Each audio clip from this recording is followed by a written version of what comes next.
Here in the I button and in description box below, you will get complete playlist of solution of system of linear simultaneous equation, and you will get the complete playlist of numerical analysis and numerical methods as well.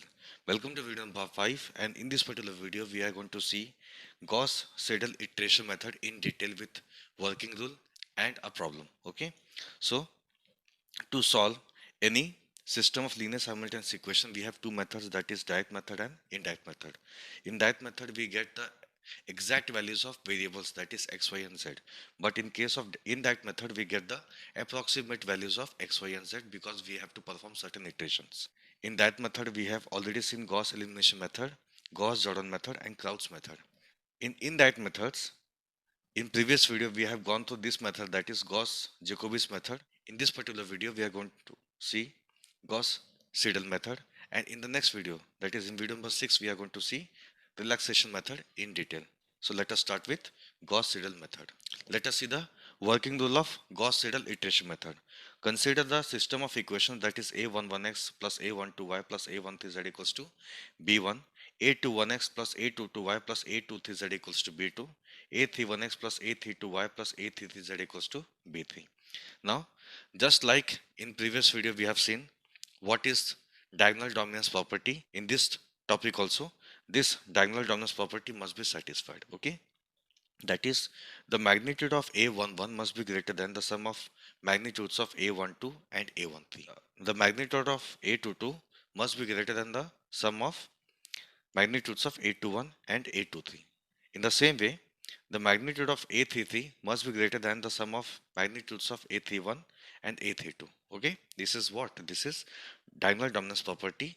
If this condition satisfies, then only we can apply this method to any system of linear equations. Okay, suppose this property is satisfied, then we can rewrite these equations for x, y and z, that is x equals to 1 upon a11 into b1 minus a12 y minus a13 z.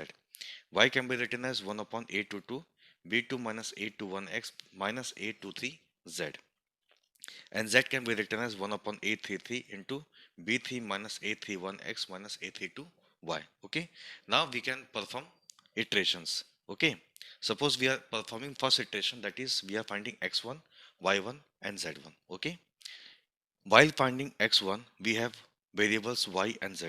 Okay, so here we are putting initial values of y and z. Suppose in the question the initial values of y and z are not given, in that case we will take y naught and z naught equals to 0. Okay, so after finding x1 we are going to find y1.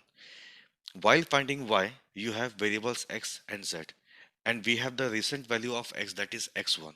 So while finding y1 we have to write x1 in place of x, and we don't have any values of z. Okay, so we are putting z naught in place of z. Okay, what is the difference between Gauss-Jacobi method and Gauss-Seidel method? In Gauss-Jacobi method, while finding x1, y1, z1, we were putting the same values. Okay, that is x naught, y naught and z naught. But in case of Gauss-Seidel iteration method, we are going to put the recent values. Okay, like in x1, we don't have any value of y and z, so we are putting y naught and z naught.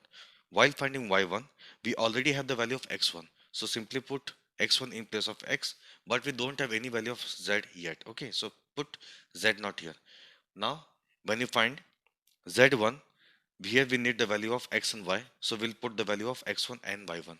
Okay, so after finding x1, y1 and z1 through first iteration, now we'll come to the second iteration, that is we want to find x2, y2 and z2. Okay, you need to increment the subscript by 1. Okay, just like here we had y naught, z naught in case of x1, so here in case of x2 we had y1 and z1. Okay, in case of y1 we had x1 and z naught, so in case of y2 we have x2 and z1. Okay, incremental value of x. So again, while finding z2, here we had x1 and y1, so here we are going to put x2 and y2. Okay, in the same way you can go for third iteration, fourth iteration and so on.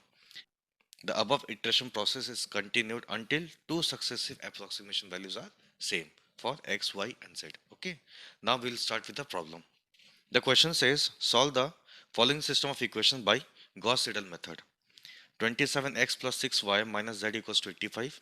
6x plus 15y plus 2z equals to 72. X plus y plus 54z equals to 110.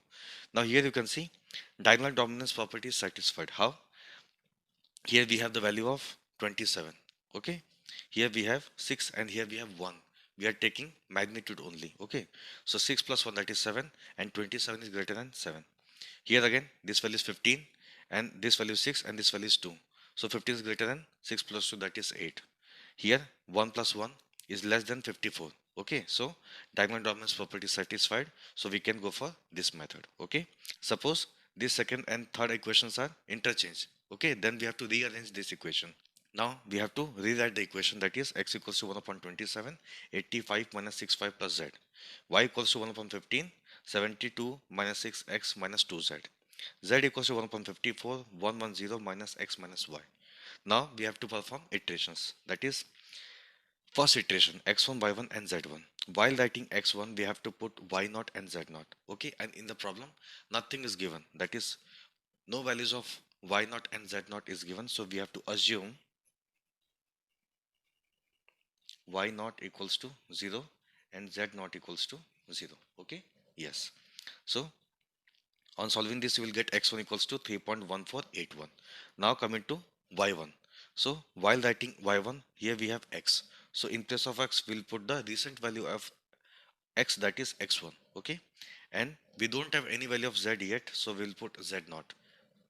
On solving this, we'll get y1 equals to 3.5408. Again, for z1 we have x and y, and we have the values of x1 and y1, so we will put x1 and y1 in place of x and y. So z1 will be 1.9132. Now coming to second iteration. Okay, that is we are finding x2, y2 and z2. Okay, now here we will go for one incremental value in the subscript. Okay, so here we will have y1 and z1.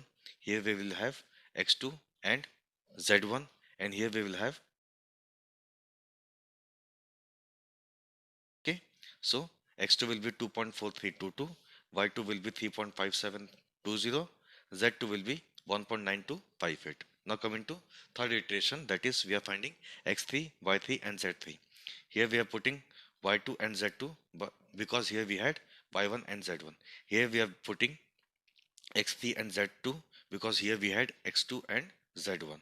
Again here we are putting x3 and y3 because here we had x2 and y2. Okay, so x3 will be 2.4257, y3 will be 3.5729, z3 will be 1.9260. Then we will perform fourth iteration, that is we are finding x4, y4 and z4.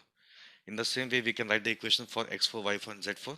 x4 will be 2.4256, y4 will be 3.5730, and z4 will be 1.9260. Suppose you want to find the values of x, y and z up to 3 decimal places. So rounding of this will become 2.426. Rounding of this value you will get 3.573. Again rounding of this value will become 1.926. Okay, similarly if you see in the third iteration, this x3 will be 2.426. Okay, this y3 will be 3.573 and z3 will be 1.926. Okay, here the value of x3 is 2.426, x4 is 2.426, both the values are matching. Again coming to y3, that is 3.573, y4 is 3.573, both the values are matching. Again z3 equals to 1.926, z4 equals to 1.926.